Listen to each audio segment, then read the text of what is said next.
Վարչապետ Նիկոլ Փաշինյանը Պաշտպանության նախարարությունում հանդիպում է ունեցել զինված ուժերի ղեկավար կազմի օպերատիվ հավաքի մասնակիցների հետ։ Հանդիպման ընթացքում վարչապետ Փաշինյանը կարևորել է բանակի շարունակական արդիականացումն ու այդ ուղղությամբ հետևողական քայլերի իրականացումը։ Այդ համատեքստում անդրադարձ է կատարվել Հայաստանի զինված ուժերի զարգացման ռազմավարական տեսլականին, անվտանգության նոր միջավայրի գնահատմանը, արդյունավետ կառավարմանը, մարդկային ռեսուրսների զարգացմանն ու այլ հարցերի։ Երկրի ղեկավարը պատասխանել է զինված ուժերի ղեկավար կազմին հետաքրքրող հարցերին։ Ապարանի Արագած բնակավայրի թիվ 1 դպրոցը շուտով 1 տարի կլինի, որ Հարևան գյուղի Շենավանի դպրոցականների կոլեկտիվի համար հյուրընկալ հասցե է դարձել։ Մի քանի կիլոմետր են գյուղերն իրարից հեռու, շենավանցի դպրոցականներն ամեն օր գյուղի եկեղեցու մոտ են կեսօրին հավաքվում, այդտեղից խումբ ավտոբուսներով հարևան բնակավայր հասնում։ Թիվ 1 դպրոցն առաջին հերթով իրենց գյուղի աշակերտներին է ընդունում, երկրորդ հերթն ամբողջությամբ շենավանցիներին հանձնում։ Յուրաքանչյուր երեխայի համար պետությունը վճարում է եւ տրանսպորտը մի քանի հերթով բերում է բոլոր աշակերտներին։ Շենավանի հին դպրոցը նախորդ տարի է հիմքից ապամոնտաժվել, նորն է կառուցվում հիմա։ Դասվար Սյուզաննա Սահակյանը 16 տարի աշխատել է այդ հին վթարային հարկի տակ։ Երբ նախորդ տարի աշնանը իրենց աշակերտներին ու ծնողներին հայտնեցին, որ որոշվել է շենքը քանդել ու նորը կառուցել, ինչ որտեղ թեթևացած շունչ քաշեցին։ Ու հիմա թեպետ անհարմարություններին հիմնականում գնալ գալու հետ կապված աշխատանքային գրաֆիկի անտրտունջ են, կարևորը մեծ խնդիր կլուծվի ու ամեն ինչ 1 տարուց հունի մեջ կընկնի։ Երեկոյան ժամերին ենք ավարտում, փոքրիկների հետ գյուղամիջում ենք իջնում, միջև ճանապարհում ենք տուն, բավականին մեզ համար ծանր է, բայց ժամանակավոր է եւ ի ուրախություն բոլորիս շատ շքեղ դպրոց ենք ունենալու։ Այս տեսքը կունենա Շենավանի նոր դպրոցն արդեն 2026-ի դեկտեմբերին։ Հինը, որ քանդել են, նախորդ դարի 60-ականների կառույց էր, բայց ոչ այդքան տարիքից, որքան 88-ի երկրաշարժից, տուժած, թուլացած, անվերականգնելի։ Նորը կառուցվում է հենց նույն տեղում ու արդեն նոր ժամանակակից ստանդարտներով։ Շինարարության առաջին փուլը դժվար հաղթահարվեց, ընթացիկ գործն ավելի արագ է առաջ գնում։ Կառուցման ընթացքում գրունտային ջրերի պատճառով ահագին դժվարությունների ենք հանդիպել, բայց բոլորը հաղթահարել ենք։ Հիմա արդեն բարձրացել ենք զրոյական վիճակ, որը որ արդեն հույսատալի, որ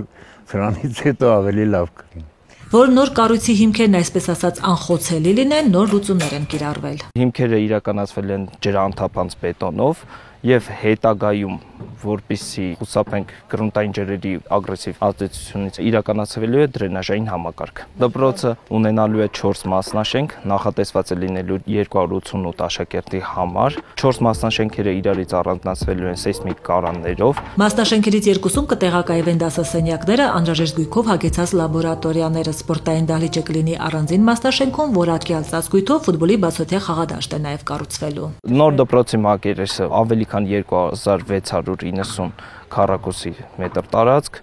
ունենալու է կանաչապատ տարածք, բարեկարգում ցանկապատվելու է լուսավորություն արտաքին, ինչպես նաև հագեցված լինելու ժամանակակից բոլոր հարմարություններով։ Շինարարության բյուջեն 2 միլիարդ 647 միլիոն դրամ է, դպրոցը կառուցվում է կառավարության եւ Ասիական զարգացման բանկի համաֆինանսավորմամբ։ Մինչ մյուս տարեվերջ դպրոցի բացումը կլինի, արդեն այս տարի հաշված շաբաթներից Շենավանի նորակառույց մանկապարտեզը նորամուտ կնշի։ Հենց դպրոցի հարևանությամբ է նախակրթարանը կառուցվել, Շենավանի պատմության մեջ առաջին մանկապարտեզն է, գյուղը երբեք չի ունեցել։ Մանկապարտեզը հանձնվելու է նոյեմբերի 15-ին։ Շահգործման են անձնելու։ Գույքը ամբողջովին ստացել է, համայնքը մոտակա օրերս վակը կստեղծի, կանցնենք նոր մանկապարտեզի։ Մանկապարտեզը սուբվենցիոն ծրագրով է կառուցվել մոտ 280 միլիոն դրամ բյուջեով, մեծ մասը կառավարությունից, մոտակա գյուղերի, հիմնականում Արագածի, Հարթավանի մանկապարտեզներ հաճախող շենավանցի փոքրիկները վաղ առավոտից ծնողների հետ այլևս հարևան բնակավայրեր չեն, շտաբի ընտանիքների հոգսն էլ կթեթևանա։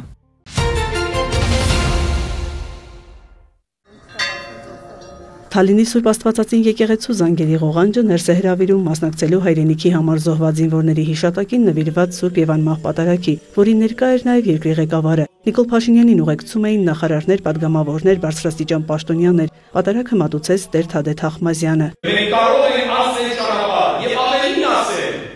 Մենք կարող ենք կերտել ճանապարհ։ Եվ այդ մենք կերտած ճանապարհով պետք է սերունդներ ասել։ Այո, ճանապարհ կերտելը շատ դժվար է։ Երբեմն ավելի հեշտ է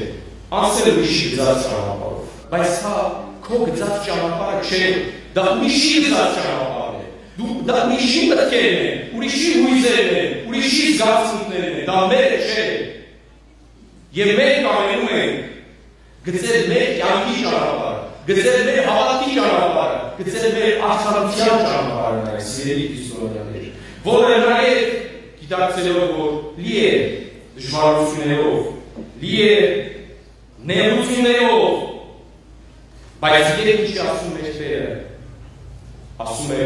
մի վախեցիր, այլ միայն հավատա։ Տեր Թադեի խոսքով 1800-ականների բազիլիկ հոգևոր կառույցը խորհրդային տարիներին վերածվել է պահեստի, ապա փորձել են թանգարան դարձնել։ 90-ականներին Սուրբ Աստվածածինը կրկին վերադարձվել է իր հոգևոր առաքելությանը։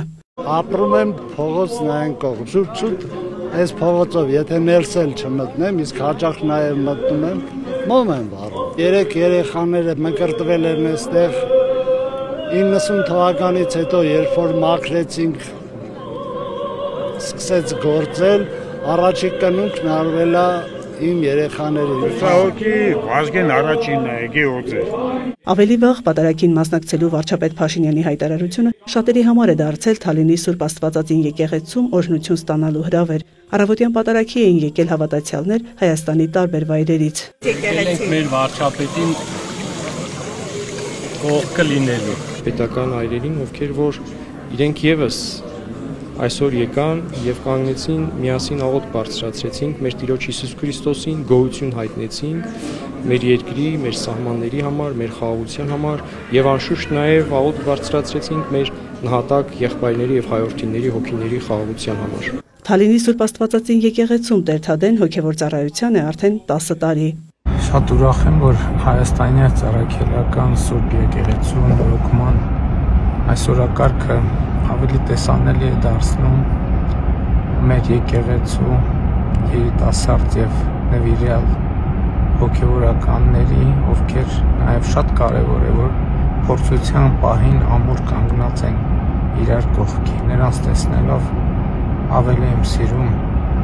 Հայաստանի Ծառայքելական մեր Սուրբ եկեղեցին։ Եկեղեցուն հարող փողոցի վահանակներն են նաև հուշում։ Արագածոտնի մարզը ամենահարուստն է պատմամշակութային հուշարձաններով, եկեղեցիներով։ Մարզպետն արձանագրում է վերջին 3 կիրակի վարչապետի այցը Արագածոտը խթանել է ոչ միայն մարզի հոգևոր կյանքը, այլև մոտիվացրել ավելի լավ աշխատել ուժեղացնելու պետությունը։ Բնակիչներն ըստ Մովսիսյանի վարչապետի հետ այս հանդիպումները օգտագործում են նաև որոշ խնդիրների մասին բարձրաձայնելու համար։ Վարչապետի բազմաթիվ հանձնարարականներ կես իրականացված են, կես ընթացքի մեջ են ու ամբողջ մարզը դարձել է մեծ շինհրապարակ։ Եթե դուք նկատեցիք, հյուսիս հարավը, որը որ անհիշելի ժամանակներից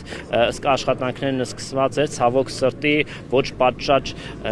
իրականացնելու պատճառով վերջացած չէր, բայց այսօր ուրախություն մեզ, այսօրվա մեր հյուրերը Երևանից որ եկել են, տեսել են ինչ հրաշալի ճանապարհ է։ Մարզում սուբվենցիոն ծրագրերով այս տարվա ներդրումները հասնում են 11 միլիարդ դրամի։ Արագածոտնում այս պահին կառուցվում է 41 դպրոց, նորոգվում վերականգնվում է ավելի քան 5 եկեղեցի։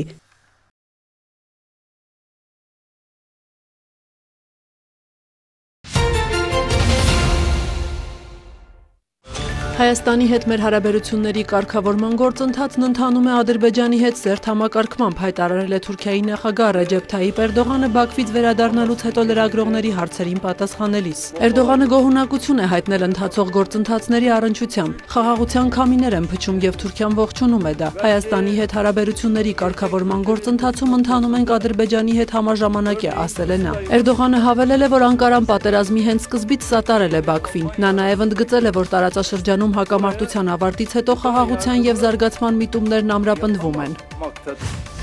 ԱՄՆ Սենատը ձայների 60-40 հարաբերակցությամբ կողմ է քվեարկել ներկայացված օրինագծին, որով կդադարեցվի ԱՄՆ պատմության ընթացքում ամենաերկար շատդաունը։ 8 դեմոկրատ սենատորներ համաձայնության են հասել հանրապետականների եւ Սպիտակ տան հետ, ապահովելով ձայների նվազագույն անհրաժեշտ քանակը։ Սենատում վերջնական հաստատումից հետո օրինագիծը դեռ պետք է հաստատվի ներկայացուցիչների պալատի կողմից։ Դաշնային գերատեսչությունների աշխատանքը մասնակիորեն դադարեցված է արդեն 40 օր։ 100 հազարավոր դաշնային աշխատողներ ուղարկվել են հարկադիր պարապուրտի կամ վարձատրություն չեն ստանում աշխատանքի դիմաց։ Ավիակարգավարների պակասի պատճառով Միացյալ Նահանգների 40 օդանավակայաններում մեկ օրում չեղարկվել է ավելի քան 2700 չվերթ, 10000 չվերթ հետաձգվել է։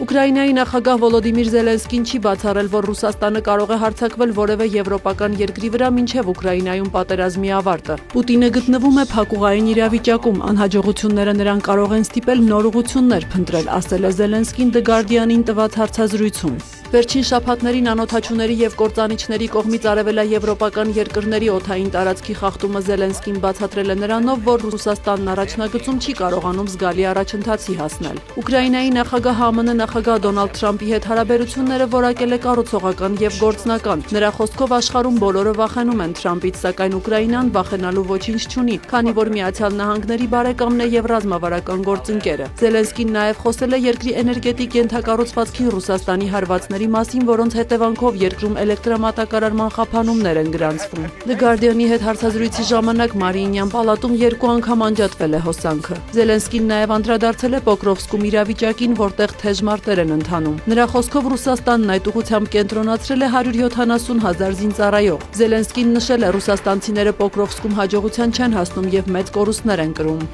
Ռուսաստանի պաշտպանության նախարարությունն էլ հայտնել է Պոկրովսկի միկրոշրջաններից մեկում առաջ խաղացման մասին։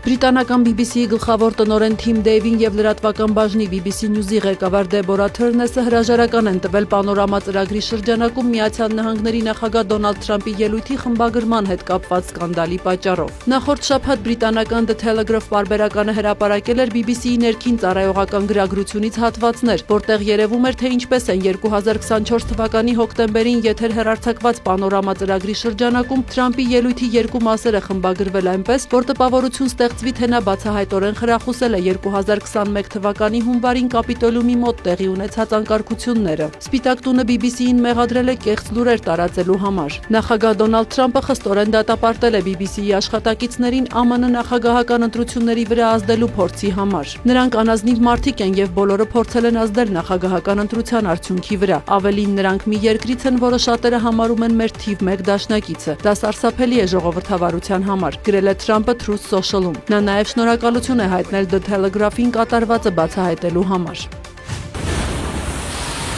Ֆիլիպիններում եւս մեկ թայֆուն է մոլեգնում, որի հետևանքով շուրջ 1 միլիոն մարդ է տարհանվել։ Ֆունգվոնգ թայֆունը նաև 2 մարդու կյանք է խլել։ Այն հարվածել է Լուսոն կղզում, որտեղ սողանքների եւ ճանապարհների քանդման պատճառով առնվազն 3 գյուղ կտրվել է արտաքին աշխարհից։ Թայֆունի հետևանքով տապալվել են ծառեր եւ էլեկտրահաղորդման սյուներ։ Հարյուրավոր թռիչքներ չեղարկվել են։ Ֆունգվոնգն այս տարի Ֆիլիպիններին պատուհասած 21-րդ թայֆունն է։ Դրան անմիջապես նախորդել էր Կալմայեգի թայֆունը, որի հետևանքով երկրում զոհվել էր 224 մարդ։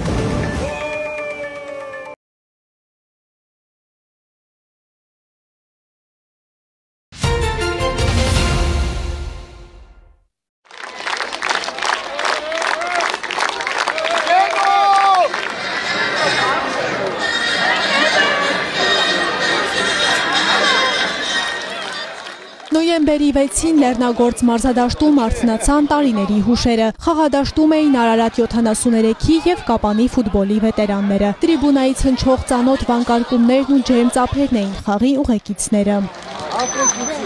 Հաշիվ կարևոր չէ։ Ստե կարող գեղեցիկ ֆուտբոլ մեկ անգամ եւս վերհիշենք մեր այդ լեգենդներին։ Տեղերն հին բարեկամ ընկերների միջև, հակառակորդ ընկերների միջև։ Դե ժողովրդը մեզ էլ հաճույք է պատճառում, մարդիկ արդեն իրանց ֆորմայի մեջ չեն սենց ասած, բայց ինչքանով կարողանում են գոհացնում են եւ մեզ եւ իրանց։ Հաճելի է, որ գալիս Կապանում յեշում է մեր վետերանների կարոտես առնում, նորմալ է, շատ լավ է, ստիպենել որ շուշուկդի լավ կլինի։ Սերգեյ Բոնդարենկո, Էդուարդ Մարկարով, Նորիկ Մեսրոպյան։ Ֆուտբոլասերներին քաչ հայտնի Արարատի վետերանները եւս Կապանում էին այս անգամ միայն դիտարժան խաղը վայելելու համար։ Ավելի գեղեցկացիկ լավ է դառել, դաշտը նայում եմ, հիանում եմ, ես ինչ հոյակա դաշտ է, ես Երազնա ստադիոնը հիշացրեց, ես դաշտում չաղալ է, էդից ամուտ է պրոստը։ Այսօր մեծ հաճույքով ենք եկել, էլի հանդիպում, էլի ոնց որ գիտեք, ոնց է մարդը ընդհանրապես, եթե նորմալ դատողության մարդ է ինքը վերհիշում է իրան, ոնց որ ջահելանում ենք, մենք ականք այն տարիքն է, որ մենք դաշտի վրա մեր հաղներին խաղան, ու մի նայում եմ մեծ սիրով, էլի հետո ասում եմ, հապան է իմ համար հարազատ է, էլի։ Լավ մարդիկ են առաջին, լավ խաղացող են, լավ խաղացող ինչու եմ ասում եմ, դաշտում չեն գորում ոչ մի բան, որ մեկը սխալ է անում, ասում են ոչինչ, մյուս անգամ լավ կլի։ Առավոտը զարթնում եմ, բայց սա գիշերը չեմ քնում։ Իմ ուշքը ֆուտբոլն է։ Սա խաղեր ոչ թե պայքարի, այլ բարեկամության համար։ Ընկերական հանդիպումը եւս մեկ անգամ համախմբվելու, ավանդույթներ ունեցող ֆուտբոլից կարոտն առնելու առիթ էր։ Ես ամենաիզացած ֆուտբոլիստն եմ եղել այդ Արադ 73-ում, բայց շատ հպարտ եմ եղել, որ խաղացել եմ, ընդամենը 18 տարեկան եմ եղել, ես որ խաղացել եմ այնտեղ։ Տղաները ավելի տարիքով մեծ են եղել, ու չգիտեմ, մեծ պատիվ, մեծ բան եմ համարում, որ ես եղել եմ այդ մեծ ակումբի թիմի Արադ Երևանի մի փոքր մասնիկը։ Մենք հյուրընկալում ենք հպարտ, որ վերջապես մեր կուրքերը մեր առջև կանգնել է Ղափանի այս հրաշակերտ մարզադաշտում, հպարտանալու ենք, որ տարիներ առաջ մեր համար Աստված ասած տղաները մեր առջև են, ընկերական հանդիպում է, ավելի շատ ֆուտբոլ բեմադրություն է, ոչ թե ֆուտբոլ խաղ, երկուսս էլ արդեն հաղթել ենք, իրենք վաղուց են հաղթել, մենք էլ հաղթել ենք, որ իրենց հավասար մտնելու ենք դաշտ։ Թեև խաղն ավարտվեց 3-5 հաշվով հօգուտ լեգենդար արարատցիների, բայց թվերով չչափվեցին խաղի ոգին ու անկեղծ ուրախությունը, որը պարգևեց օրվա հանդիպումը։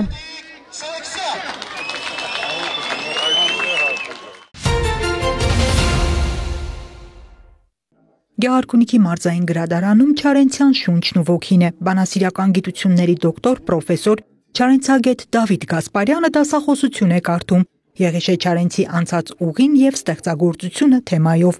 Գնալ դեպի Չարենցը, այլ ոչ թե փորձել նրան հարմարեցնել սեփական ընկալումներին։ Բանախոսի հիմնական ուղերձն է լսարանին։ Շատ կարևոր եմ համարում լսարանի շեշտումը ուսուցիչներ,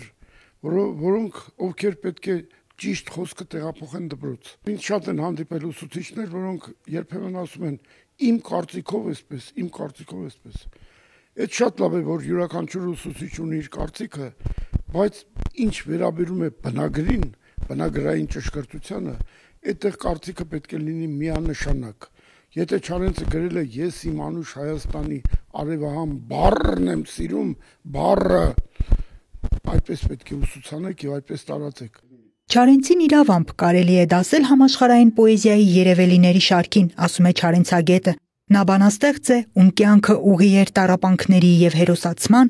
ում միտքն ու խոսքը հզոր էին, ազատ եւ անկեղծ, ի հակադրություն իր ապրած ժամանակների։ Կամավոր զինվոր, հեղափոխության դիրքերում մարտիկ, երկիր կառուցող բանաստեղծ, հրատարակիչ, հալածված գրողների միությունից վտարված հանճարների ուղին հեշտ չի լինում, որովհետև շրջապատված են բութ միջակություններով, նրանց որ ասում էր դեմքերը բութ են այնպես, ասես շինված են տապարով, այսօր էլ է դա։ Չարենցի մասին ճիշտ խոսքը տեղ հասցնելն էլ է հերոսություն, կեսկատակ, կեսլուրջ, ասում է Դավիթ Գասպարյանը, իսկ լսարանը համակ ուշադրություն է, հետևելով բանախոսի յուրաքանչյուր բառին։ Շատ բան մենք դասագրքերից գիտենք կամ ուսումնառության տարիներից գիտենք Չարենցի մասին, բայց այսօր այնքան նոր բաներ լսեցինք, որոնք անպայման կտանենք դասարան եւ սերնդեսերունդ կփորձենք փոխանցել։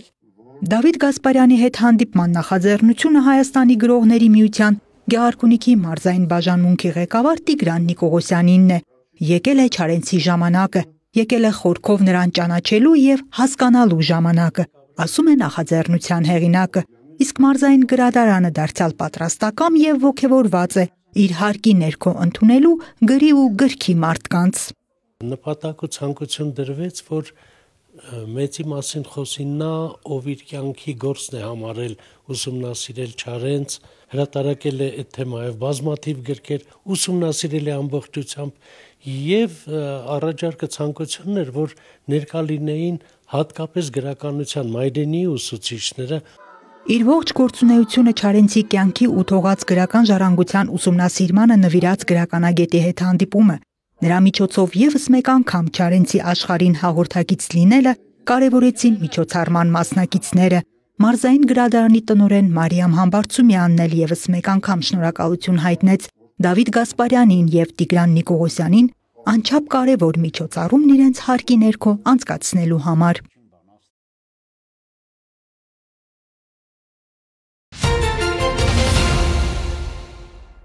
Դպրոցական մատենադարան ծրագիրը 4 տարի շարունակ շրջում է հայաստանյան մարզերով։ Այս տարի այն իրականացվեց Լոռիում եւ Սյունիքում։ Նպատակ ունենալով ներգրավել սահմանամերձ բնակավայրերի դպրոցական տարիքի երեխաներին, ներկայացնել հայկական ձեռագրերի ընդօրինակման, նկարազարդման եւ վերականգնման արվեստը, առաջացնել հետաքրքրություն ու սեր հայկական միջնադարյան մշակույթի հանդեպ եւ նպաստել թանգարանում ներկայացվող մշակութային ժառանգության արժևորմանը։ Ծրագիրը կազմված է 3 մասից՝ ծանոթություն ցուցադրությանը, տեսական ու գործնական հատված։ Մատենադարանի այցելուների զգալի մաս են կազմում դպրոցականները, այցելում են ոչ միայն Երևանի դպրոցներից, այլ նաև մարզերի դպրոցներից, սակայն երբ ուսումնասիրեցինք, տեսանք, որ ոչ բոլոր աշակերտներն են կարողանում այցելել մատենադարան եւ հիմնական պատճառը դա հեռավորությունն է։ Դպրոցական մատենադարան կրթամշակութային ծրագրի շնորհիվ մենք կարող ենք ընդգրկել նաև մարզաբնակ այն երեխաներին, ովքեր չեն կարող այցելել մատենադարան։ Ծրագիրը շրջիկ ցուցադրություն վարպետաց դաս է, որի ժամանակ ներկայացվում է ձեռագրերի ընդօրինակման եւ վերականգնման արվեստը։ Բացի այդ, երեխաները ծանոթանում են, թե ինչպես են ձեռագրերը ստեղծվել միջնադարում։ Նաեւ երեխաները ծանոթանում են մատենադարանի ցուցադրությանը սահիկաշարի միջոցով։ Շրջիկ ցուցադրություն վարպետաց դասը նախատեսված է 4-ից 6-րդ, 7-ից 9-րդ եւ 10-ից 12-րդ դասաների աշակերտների համար։ Ստեփանավանում ծրագիրը ստացավ մեծ հետաքրքրություն, առաջին փուլում իրականացվել է 4 դասընթաց, որոնց մասնակցել են շուրջ 70 աշակերտ, ինչպես Ստեփանավան քաղաքի, այնպես էլ վարչական բնակավայրերի դպրոցներից։ Սա նրանց մեծ հնարավորություն է ընձեռնում ավելի խորքային ուսումնասիրություն կատարելու մեր հայ գրերի գյուտի, մեր հայ մշակույթի պատմության ծանոթացման հետ կապված մոտիվացնի, որպեսզի նրանք այցելեն մեր մշակութային թանգարաններ եւ ավելի ինֆորմացված լինեն, հասկանան, թե կոնկրետ ինչ հանգամանքներ օգնեցին հային պահել հայուգենը եւ հայեցիությունը։ Համար նորություն էր, որ ես իմացա, թե ինչպես են ստեղծվել այդ գրերը, ինչպես են մեզ հասել դրանք, այդ իրանց ամբողջ անցած պատմությունը, ու ինձ համար դա շատ հետաքրքիր ու նոր տեղեկություն էր։ Ես զարմանում եմ նրա վրա, որ այդքան ձեռագիր ոնց են կարողացել գրել այդքան ժամանակում։ Ես այցելել էի մատենադարան, բայց այսքան գիտելիք չէի ստացել։ Ես առաջին անգամ փորձեցի եղեգնյա գրիչով գրել եւ փորձեցի գրքի մեջ ձեռագրով գրել։ Ծանոթացանք մեր հայ պատմիչներին, մշակութային գրողների հետ եւ որոշ չափով կարողացանք աշխատել ինչպես որ նրանք են աշխատել ժամանակին։ Հանդիպումներն անցել են բուռն քննարկումներով եւ բազում հարցադրումներով։ Մասնագետների համոզմամբ հնչած հարց ու պատասխանների արդյունքում աշակերտներն ամրապնդում են ձեռագրաստեղծման վերաբերյալ ստացած գիտելիքները։ Ստացած գիտելիքները կարող են կիրառել նաեւ հետագայում վերականգնելով իրենց իսկ գրադարանի գրքերը։ Բավականին հետաքրքրված է անցնում դասընթացը այդ process-ը եւ բավական շատ հարցեր են ուղղում նաեւ եւ փոխադարձ հարցեր ենք տալիս, թե ինչպիսի վնասվածքներ են ունենում գրքերը, ինչ մեթոդներ են կիրառում, երբ որ վնասվում են գրքերը եւ ինչպես պետք է անել, որ երկար ապրի իրենց տան կամ տունը պահվող գրքերը կամ դասագրքերը։ Իհարկե երեխաներին ամենաշատը հետաքրքրում է հենց գործնական հատվածը, որտեղ իրենք ակտիվ մասնակիցներ են լինում։ Երեխաները դառնում են ծաղկողներ, գրիչներ եւ վերականգնողներ։ Գունավորում են իրենց տրված մեկ թուղթ, որի վրա տպված են հնատիպ գրքերից վերցված տիտղոսաթերթեր, ապա սովորում են վերականգնել վնասված թերթերը։ Եվ իհարկե եղեգնյա գրչով ընդօրինակում են իրենց համար պատրաստ ձեռագրի մանրակերտում եւ այդ ձեռագիրը հետագայում պահվելու է մատենադարանում։ Երեխաների համար շատ ոգևորիչ է, որ իրենց կողմից ընդօրինակված մեկ ձեռագիր տեղ կգտնի մատենադարանում։ Դպրոցական մատենադարան կրթամշակութային ծրագրի հաջորդ հանդիպումը Ստեփանավանում կանցկացվի նոյեմբերի 19-ից 21-ը, ինչը հնարավորություն կտա ավելի շատ աշակերտների միանալ արժեքավոր նախաձեռնությանը։ Մասնագիտական թիմը վստահ է, նրանք, ովքեր բացահայտել են մատենադարանը այս հանդիպում դասընթացի միջոցով, կունենան ցանկություն նորից լինել մատենադարանում։